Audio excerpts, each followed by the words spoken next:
નમસ્કાર મિત્રો, આપણા રોજિંદા ભોજનમાં આપણે એવી ઘણી વસ્તુઓ ખાઈએ છીએ જે આપણને શક્તિ આપે છે, પરંતુ શું તમે જાણો છો કે આપણા રસોડામાં જ એવી કેટલીક વસ્તુઓ મોજૂદ છે જે જો ખોટી રીતે ખાવામાં આવે તો તે શરીર માટે ધીમું ઝેર સાબિત થઈ શકે છે।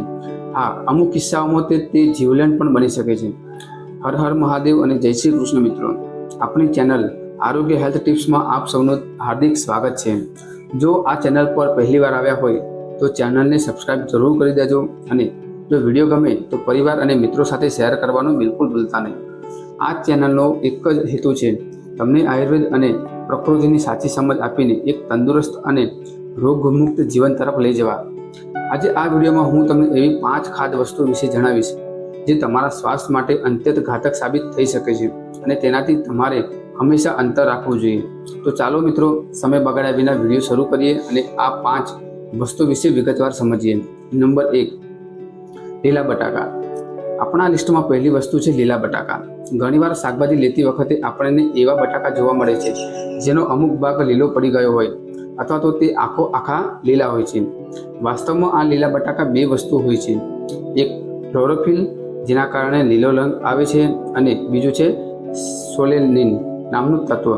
ક્લોરોફિલથી કોઈ નુકસાન થતું નથી, પણ આ સોલેનિન એક પ્રકારનું ન્યુરોટોક્સિન એટલે કે મગજની નસોને નુકસાન કરતું ઝેર છે।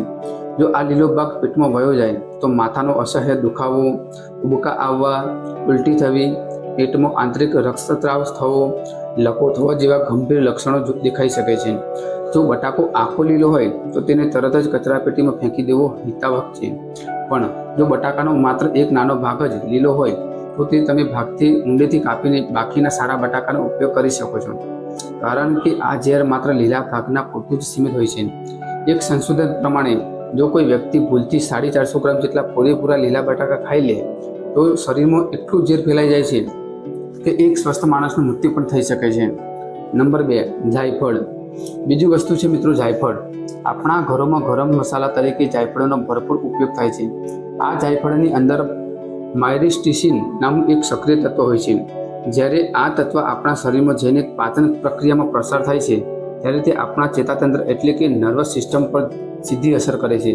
જો ભૂલથી પણ આવો ઓવરડોઝ થઈ જાય તો ચક્કર આવવા, બ્લડ પ્રેશર વધી જવું, ભારે ઉબકા થવા, ચિત્તભ્રમ થવો એટલે કે માણસ હવામાં ઉડતો હોય તેવો ભ્રમ થવો જેવી ગંભીર સ્થિતિ સર્જાય છે। આ જાયફળથી ઝેરી અસર જો શરીરમાં વધી જાય તો તેની અસર કલાકો સુધી રહે છે અને માણસ મુશ્કેલીમાં મુકાઈ જાય છે। જો કે મસાલા તરીકે આપણે શાક કે વાનગીમાં ચપટી જ જાયફળ નાખીએ છીએ એટલે રોજિંદા ભોજનમાં આનો કોઈ ખતરો નથી, પરંતુ જો તમે કોઈ દેશી નુસ્ખા કે દવા તરીકે જાયફળનો ઉપયોગ કરતા હો તો તેની માત્રાનું ખાસ ધ્યાન રાખવું। ડૉક્ટર કે વૈદ્યએ કીધેલી મર્યાદાથી સહેજ પણ વધારે જાયફળ ન લેવું, નહીંતર તે જીવનું જોખમ ઊભું કરી શકે છે। નંબર 3, કડવી બદામ। ત્રીજી વસ્તુ છે કડવી બદામ। બજારમાં આપણને 2 પ્રકારની બદામ મળે છે, એક છે મીઠી બદામ જે આપણને નિયમિત ખાઈએ છીએ અને બીજી કડવી બદામ। ઘણીવાર સામાન્ય બદામની સાથે થોડી કડવી બદામ પણ ભેળસેળ થઈને આવતી જતી હોય છે। તમને જણાવી દઈએ કે કડવી બદામમાં હાઇડ્રોજન સાયનાઇડ નામનું તત્વ હોય છે। સાયનાઇડ દુનિયાનું સૌથી ભયાનક ઝેર માનવામાં આવે છે। વૈજ્ઞાનિકોના મતે જો કોઈ વ્યક્તિ માત્ર 6 થી 10 કડવી બદામ ચાવી જાય તો શરીરમાં ગંભીર ઝેરી અસરો શરૂ થઈ શકે છે અને જો ભૂલથી 20 થી 25 બદામ ખાઈ જાય તો વ્યક્તિનું મોત પણ થઈ શકે છે। ખાસ કરીને નાના બાળકો અથવા જેમનું વજન ખૂબ જ ઓછું છે તેમના માટે જો આ બદામ અતિશય ઘાતક નીવડે છે।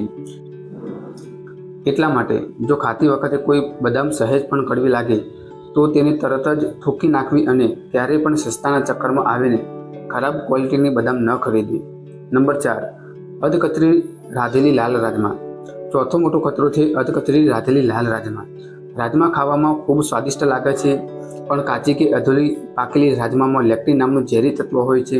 જો રાજમા બરાબર ન ચડી હોય અને તેને એમ જ ખાઈ લેવામાં આવે તો પેટમાં અસહ્ય દુખાવો, વારંવાર ઉલટીઓ થવી અને ડિહાઇડ્રેશન જેવી ગંભીર સમસ્યાઓ પણ થઈ શકે છે। જો કે જ્યારે આપણે રાજમાને ઊંચા તાપમાને બરાબર પકાવીએ છીએ ત્યારે આ લેક્ટિન સંપૂર્ણપણે નાશ પામે છે, પરંતુ જો તમે ઉતાવળમાં રાજમા કાચી રાખી દેશો તો મોટું નુકસાન થશે।